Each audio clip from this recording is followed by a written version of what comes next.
Quando a liberdade vira arrependimento. Você já imaginou confiar tanto no seu relacionamento a ponto de aceitar uma ideia ousada e depois se arrepender amargamente? Pois é, foi exatamente isso que aconteceu com um casal. A esposa, em busca de novidade, pediu para abrir o relacionamento. No início parecia empolgante, uma chance de viver novas experiências sem deixar de lado o casamento. Mas o que parecia libertador logo se transformou em um pesadelo de ciúmes, insegurança e lágrimas. Hoje você vai conhecer essa história, cheia de altos e baixos, que mostra como certas decisões podem mudar completamente o rumo de uma vida a dois. Prepare-se. Este relato vai te fazer refletir sobre amor, limites e consequências. Já aproveita e se inscreva no canal para fazer parte da família. Traições secretas. Quando a confiança se quebra e a verdade aparece. Nunca pensei que estaria aqui, contando essa história. Ainda mais desse jeito, como um desabafo, talvez uma confissão. Mas é exatamente isso, uma tentativa de colocar em palavras o que venho tentando entender há meses, porque tem coisas que a gente só enxerga quando já é tarde demais. E no meu caso, tarde demais é exatamente onde eu moro agora.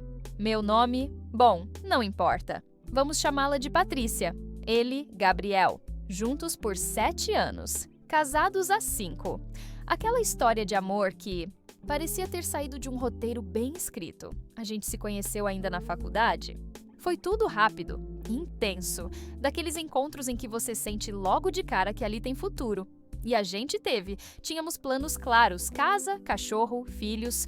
4 para ser exata. 2 meninas, 2 meninos. Até os nomes estavam escolhidos. E o mais bonito é que tudo parecia possível, sabe? A gente ria com frequência, fazia planos no café da manhã, se abraçava do nada no meio do supermercado. Amor de verdade. Era isso o que tínhamos. E foi por isso que doeu tanto. Por isso que tudo me confunde até hoje. A vida, com o tempo, entra em modo automático. Você acorda, trabalha, volta para casa, janta junto, assiste uma série, dorme. No dia seguinte, tudo se repete. E eu acho que foi aí que algo dentro de mim começou a mudar. Não por falta de amor, mas talvez por excesso de rotina. E então veio o Carlos. Entregador, gentil, simpático. Aparecia toda semana no meu escritório. No começo, era só isso. Um rosto bonito entre e-mails e reuniões. Mas ele foi ficando. Não no sentido literal, claro, mas nas conversas, nos elogios sutis, nos olhares demorados.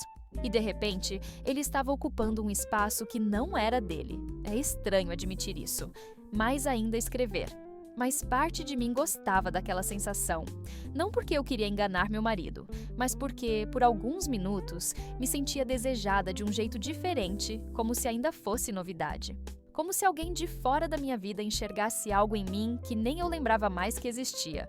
O Carlos nunca passou dos limites, pelo menos não no começo. Só que em um dia qualquer, enquanto eu assinava uns papéis na recepção, ele falou: "Você sabia que seu sorriso é a melhor parte da minha semana?" E eu sorri. Não neguei, não recuei. Sorri e agradeci. E naquele instante, algo em mim se moveu. Cheguei em casa com a cabeça cheia. Era só um elogio, certo? Mas por que aquilo ficou ecoando na minha mente? Porque naquela noite, enquanto jantava com Gabriel, me peguei comparando os dois porque na hora de dormir pensei no Carlos. Passei semanas tentando ignorar, fingindo que não era nada, mas não era. Aquele pensamento começou a crescer como uma rachadura invisível um dia. Depois de pesquisar por horas sobre casamentos abertos, de um vídeo de um casal dizendo que isso salvou o relacionamento deles, que deu liberdade, desejo novidade, eu estava tão mergulhada naquela fantasia que trouxe o assunto para o Gabriel num domingo. Qualquer, como quem fala sobre trocar os móveis da sala. Ele ficou em silêncio por uns segundos longos demais. Depois perguntou se eu estava falando sério. Disse que só a ideia já fazia ele se sentir traído. Que nunca pensou que eu seria do tipo que abriria a porta do nosso casamento para um estranho. A conversa morreu ali, mas o estrago já tinha começado. O que eu não esperava era que semanas depois fosse ele quem tocaria no assunto de novo. Estávamos deitados, mas sem sono, quando ele virou para mim e perguntou: Quando você falou sobre abrir o casamento, você já estava pensando em alguém específico? Eu hesitei, senti o coração acelerar, mas mentir parecia ainda pior. Então falei. Contei sobre o Carlos, sem muitos detalhes. Só o suficiente para não parecer que eu tinha escondido tudo. Gabriel não gritou, não se levantou. Só respirou fundo e disse uma frase que ainda me arrepia. Você já me traiu. Emocionalmente já é um caso. E ali, no escuro do quarto, começou o fim da nossa história. Depois daquela noite, alguma coisa mudou entre nós.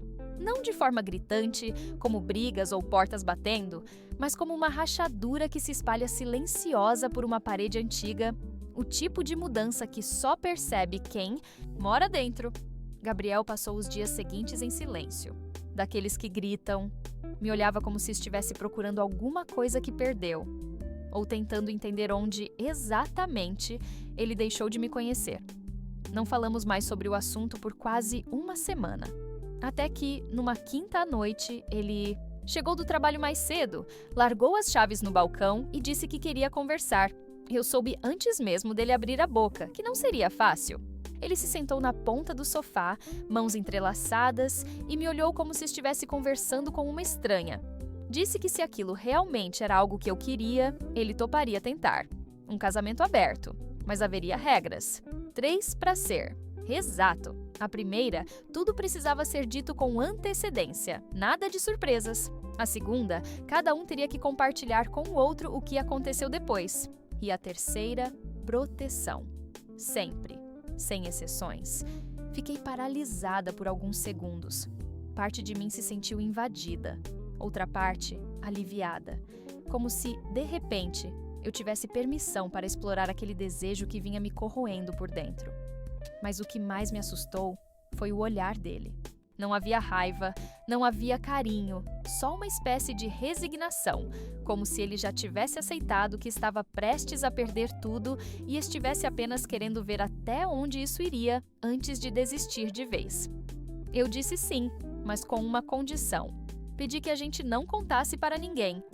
Sim, que aquilo fosse nosso, privado, um experimento silencioso, sem vozes externas. Gabriel negou. Disse que se era para ser aberto, tinha que ser real. Nada de mentiras. Isso me deixou desconfortável. Algo no jeito que ele falou soou estranho, como se ele já tivesse pensado em tudo antes de mim, como se estivesse me dando a corda, só para ver até onde eu iria antes de me enforcar sozinha. Nos dias seguintes, minha cabeça virou um campo minado. Tentei voltar à rotina, mas tudo parecia instável. E aí, como quem pula de um penhasco só para ver se voa, eu marquei com o Carlos. Um bar discreto, longe do centro. A noite estava abafada e eu já suava antes mesmo de encontrá-lo. Sentei, pedi um drink forte e fui direta. Contei sobre meu casamento, sobre o acordo. E perguntei se ele queria algo comigo. Ele não hesitou nem um segundo. O que veio depois foi rápido. No dia seguinte, fui ao apartamento dele. Foi desejo, só isso. Sem romance, sem trilha sonora, só 2 corpos tentando matar uma vontade. E eu queria dizer que me senti viva, mas seria mentira. Me senti suja, frágil sozinha. Cada beijo parecia um erro que eu não podia mais desfazer. Cada toque, uma confirmação de que algo dentro de mim tinha quebrado. Quando cheguei em casa naquela noite, Gabriel não estava. Mandei mensagem. Liguei, nada. Às 2 da manhã, ele entrou pela porta. Olhos cansados, rosto frio, me perguntou sem rodeios: "Você dormiu com o Carlos?" Eu disse sim. Ele apenas assentiu e então revidou. Eu também saí. Mas não vou te dizer com quem. Aquilo me atingiu mais do que eu esperava. Não era ciúme. Era algo mais profundo. Uma dor que vinha de saber que ele, mesmo depois de tudo, ainda tinha controle sobre o que doía em mim. Ele me mandou fazer 2 testes de DST. Disse que até os resultados saírem, usaria o banheiro e o quarto de hóspedes. Não por raiva, mas por precaução. Foi assim que ele disse. Precaução. Como se eu fosse uma ameaça, um risco biológico. Os dias seguintes foram um silêncio ensurdecedor. A casa, que antes era cheia de música, piadas internas e cheiro de café, virou um espaço gelado feito de passos contidos e olhares evitados. Tentei falar com ele. Disse que sentia muito, que havia cometido um erro, que aquilo não significava nada. Mas Gabriel não queria saber do que significava. Ele queria saber por quê. E a verdade é que nem eu sabia explicar. Depois que Gabriel se mudou para o quarto de hóspedes, passei a viver como hóspede da minha própria casa. Ainda dividíamos o mesmo teto, o mesmo endereço, mas era como se um vidro invisível tivesse sido instalado entre nós, daqueles vidros grossos, à prova de som. Eu o via, mas não o alcançava mais, e aos poucos fui parando de tentar. Nos primeiros dias ainda me esforcei. Fiz café como antes, deixei bilhetes na porta do quarto dele, mandei mensagens durante o expediente perguntando como ele estava. Mas ele não respondia nem os bilhetes, nem as mensagens, nem o cheiro do café preferido. Era como se eu tivesse desaparecido da vida dele, mesmo estando a poucos metros de distância. Eu queria entender o que ele sentia, se ainda me amava, se estava com outra, se doía nele como doía em mim. Mas Gabriel tinha virado uma espécie de espelho quebrado, onde tudo que eu tentava ver refletido voltava distorcido ou simplesmente não voltava. Uma noite tomei coragem, bati na porta do quarto e pedi para conversar. Ele abriu sem expressão, me ouviu em silêncio e depois disse com a frieza de quem já não reconhece mais quem está na frente: "Acho que você não pode consertar isso." Essa frase me perseguiu por dias, porque ali eu entendi que Gabriel não estava bravo, ele estava devastado, mas num silêncio tão fundo que nem ele conseguia mais escavar. E talvez por isso manter distância fosse a única forma de continuar inteiro. Eu, por outro lado, fui me desmanchando aos poucos. Tentei ser racional, tentei justificar para mim mesma o que tinha acontecido, repetindo que foi só um erro, que eu estava confusa, que todo mundo erra, mas as palavras não sustentavam o peso da culpa. Elas escorriam, moles, sem força, e eu podia repetir 1000 vezes que ainda o amava, que faria tudo diferente, que Carlos não significava nada, mas aquilo não limpava o que eu tinha feito. Na semana seguinte, encerrei tudo com Carlos. Sem drama, sem segundas chances. Chamei ele para um café, falei que não dava mais e ele entendeu. Disse que eu parecia triste desde a primeira vez, que achava que aquilo não ia durar. Me desejou sorte e saiu. E eu fiquei ali, olhando para a xícara vazia, como se fosse um túmulo. Foi a despedida mais silenciosa da minha vida. Depois disso, entrei num estado quase vegetativo. Ia para o trabalho, voltava, comia qualquer coisa, me enfiava no banho e chorava no chão frio do banheiro. Parei de me arrumar, de sair, de sonhar. Me afastei das amigas das redes sociais, da minha própria imagem. Eu não queria ser vista. Não queria ser lembrada. Passei a odiar cada canto da casa. As fotos sorridentes, o tapete da sala que a gente escolheu junto, o armário de remédios que ele organizava em ordem alfabética, tudo virou faca. Tudo me lembrava do que eu joguei fora. Na Páscoa, minha família organizou aquele almoço tradicional. Gabriel, obviamente, não foi. Inventei uma desculpa, disse que ele estava trabalhando, que tinha pegado o plantão de última hora e todo mundo fingiu que acreditou. Até que minha mãe me puxou para o canto e disse com a voz baixa que eu estava muito magra e quis saber o que estava acontecendo. Não consegui mentir de novo. Desabei ali mesmo na varanda e contei tudo. A traição, o acordo, o silêncio, o abismo. Minha mãe chorou. Meu pai se afastou. Houve julgamentos claros e repreensões, mas também um abraço. Um daqueles apertados que dizem mais do que qualquer sermão. No fim, eles disseram que me amavam e que ainda torciam para que meu casamento pudesse ser salvo. Mas eu já sabia que não seria.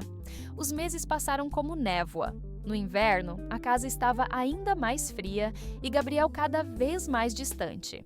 Mesmo quando estávamos no mesmo cômodo, parecia que ele já morava em outro lugar.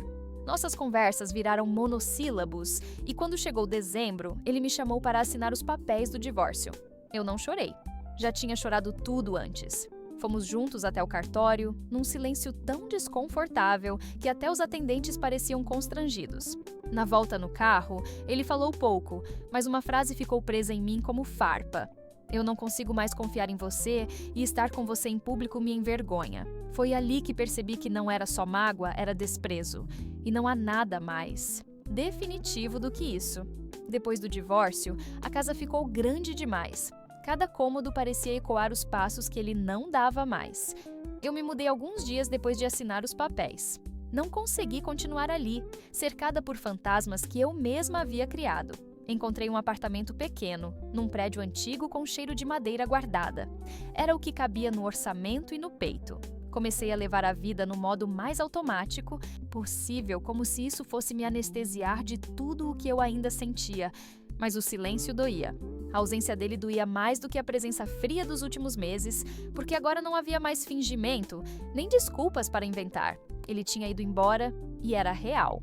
No trabalho, tentava sorrir, tentava parecer funcional, mas tudo em mim estava desajustado. Até o café tinha gosto diferente. Passei a evitar os lugares onde costumávamos ir.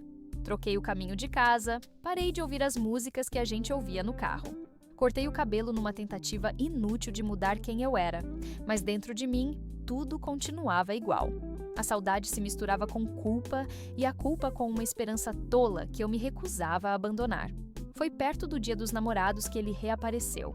Uma mensagem simples, sem rodeios: "Você vai estar em casa hoje à noite?" Eu demorei alguns minutos para responder. Mãos tremendo, coração disparado. Respondi que sim. Ele não disse mais nada.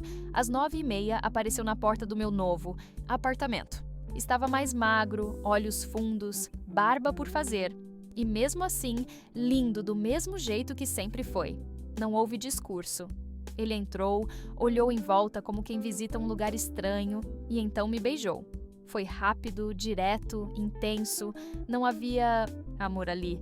Havia desejo, carência, talvez raiva mal resolvida. Mas eu me agarrei àquilo como se fosse a última corda antes do precipício. Fomos para o quarto. Dormimos juntos. E por alguns minutos, a ilusão de que tudo poderia voltar se instalou no meu corpo como um vício antigo. Quando acordei, ele já estava de pé se vestindo em silêncio. Me olhou como quem mede as palavras e disse com uma calma que partiu minha alma: "Isso não muda nada. É só físico. Não vai ter reconciliação, nem casamento, nem filhos." Depois disso, saiu. Fiquei sentada na beira da cama por um tempo que nem sei medir. Aquilo deveria ter me libertado, mas só me prendeu ainda mais. O que antes era ausência virou presença intermitente. A partir daquele dia, Gabriel começou a aparecer de vez em quando. Às vezes ligava de madrugada e às vezes passava lá depois do trabalho, sempre com a mesma frieza calculada. E eu aceitava, porque meu coração ainda não tinha entendido que aquilo não era amor, era punição. A cada visita, eu esperava que ele dissesse algo diferente, que confessasse que ainda me amava, que estava tentando perdoar, que aquilo era só uma fase. Mas nunca disse, nunca deu margem para isso. Ao contrário, deixava claro que estava no controle. Que vinha porque queria, quando queria, do jeito que queria, e eu, como uma tola cega pela culpa, aceitava tudo. Me tornei cúmplice do meu próprio castigo. Sabia que aquilo estava me destruindo, mas não conseguia dizer não, porque no fundo ainda acreditava que podia reconquistar ele com o tempo. Que se eu fosse paciente, se eu mostrasse que mudei, ele perceberia que ainda éramos certos um para o outro. Eu me apegava a migalhas e chamava isso de esperança. Comecei a planejar formas de fazer ele enxergar. Escrevi cartas que nunca entreguei. Pensei em preparar jantares, em reviver memórias. Cheguei a considerar pedir conselhos para amigos em comum, mas desisti. Eu tinha vergonha, sabia que para o mundo eu era a mulher que destruiu tudo por um capricho e que agora estava implorando migalhas do homem que tentou me amar de verdade, e talvez fosse mesmo, mas ainda assim eu o amava. Amava com a teimosia. De quem não sabe desistir, amava com raiva de mim mesma, com desespero, com arrependimento. E por isso continuei deixando ele entrar, mesmo sabendo que cada visita era uma lembrança cruel do que nunca mais seríamos. Não sei quando exatamente. Percebi que estava sozinha de verdade. Talvez tenha sido numa noite comum, quando ele saiu e esqueceu de fechar a porta direito. Fiquei olhando o vão entre a madeira e a parede por alguns segundos, como se aquele espaço vazio fosse mais simbólico do que eu queria admitir. Como se dissesse silenciosamente que Gabriel já não me chamava pelo nome, não me olhava nos olhos, não perguntava como eu estava, e era como se eu tivesse virado apenas um corpo com função, uma lembrança útil daquilo que ele decidiu deixar para trás, mas ainda visitava quando o mundo lá fora ficava cansativo demais. E eu permitia tudo, porque no fundo ainda carregava a esperança absurda de que depois de tanto tempo, ele pudesse me ver de novo, não com os olhos de agora, mas com os de antes, quando ele ainda dizia que queria envelhecer comigo, que me via grávida, que nossos filhos teriam o riso dele e a teimosia minha. Era por esse olhar que eu esperava cada vez que a campainha tocava. Só que esse olhar nunca voltou. Em uma dessas visitas, estávamos na cozinha, ele comendo em silêncio, eu fingindo que estava tudo bem, e do nada ele disse que estava saindo com outra pessoa, sem rodeios, sem contexto. Como quem fala sobre o tempo, dizendo que ela era simples, tranquila, que não fazia joguinhos, que não pedia respostas demais. Não sei se disse aquilo para me ferir, ou apenas porque realmente não me via mais como alguém que pudesse se machucar. Mas apenas balancei a cabeça e continuei mexendo o café. E por dentro senti tudo afundar. Depois disso, ele sumiu por semanas. Não ligou, não mandou mensagem, não apareceu. E foi nesse silêncio mais fundo que eu comecei a entender que tinha virado uma sombra, um eco do que já fui, uma mulher presa a um erro que não sabia como pagar. Me dei conta de que todo aquele ritual, as noites vazias, as visitas ocasionais, a espera sufocante, era só uma forma de prolongar o sofrimento. Como se eu estivesse punindo a mim mesma todos os dias, só para não esquecer do que perdi. Comecei a escrever. Primeiro pequenos parágrafos, depois páginas inteiras. Não para ele, mas para mim. Para tentar entender onde exatamente tudo virou ruína. E fui descobrindo aos poucos que o que me destruía não era a ausência dele, mas a ausência de mim. Porque eu havia me apagado tanto para tentar reconquistar alguém. Alguém que já não existia do mesmo jeito que antes, que esqueci de olhar para a mulher que ainda morava aqui, machucada sim, mas viva. Parei de atender as mensagens dele, deixei de responder quando ele apareceu de novo 3 semanas depois, como se nada tivesse acontecido. Dizendo que sentia saudade, que estava confuso, que queria conversar. Eu ouvi, mas pela primeira vez não deixei que ele entrasse. Pela primeira vez, escolhi ficar comigo. É estranho dizer isso, mas no meio de tudo comecei a me reconstruir. Não, de forma bonita como nos filmes, mas devagar, com recaídas com dias em que eu ainda chorava no banho e olhava o celular esperando uma notificação que não vinha, mas comecei a olhar para a culpa como quem olha para um corpo morto, porque sim, pesava, mas já não me comandava. E por mais que eu tenha feito o que fiz, e eu fiz, a minha vida não termina naquele erro. Hoje, eu quase 1 ano depois, ainda me pego pensando nele, em como teria sido se eu tivesse dito não naquele primeiro convite, se eu tivesse sido mais forte, mais consciente, mais grata. Mas não fui. E talvez essa seja a parte mais difícil de aceitar. Eu sou a responsável. Ninguém me forçou, ninguém me manipulou. Foi escolha, foi erro e foi consequência. Gabriel está seguindo a vida dele. Já vi fotos com outra mulher. Ele parece bem. E por mais que isso me doa, também me alivia. Porque eu não podia mais carregar o peso de ser a prisão emocional de alguém. E ele também não merecia isso. Nenhum dos dois merecia continuar vivendo. Naquela repetição do que um dia foi amor. Agora sou só eu e esse espaço novo que ainda estou aprendendo a ocupar. Às vezes dói, às vezes alivia, às vezes eu me odeio, às vezes eu me perdoo. Mas sigo, não porque tenho esperança de voltar, mas porque finalmente entendi que não é sobre recuperar o que perdi, é sobre construir algo novo com o que sobrou. E se hoje estou aqui contando isso, é porque talvez alguém aí do outro lado esteja à beira de fazer o mesmo, de ceder ao impulso, de confundir desejo com liberdade, de pensar que vai controlar as consequências. E se for esse o caso, que minha história sirva para lembrar que existem erros que não deixam cicatriz. Deixam vazio. E o vazio, ao contrário da dor, não faz barulho, mas consome do mesmo jeito. Se você gostou dessa história, dá um like e se inscreva no canal Traições Secretas. Para mais história de traições, infidelidade e dramas familiares. E compartilha. sua opinião nos comentários. Até a próxima história. Obrigado.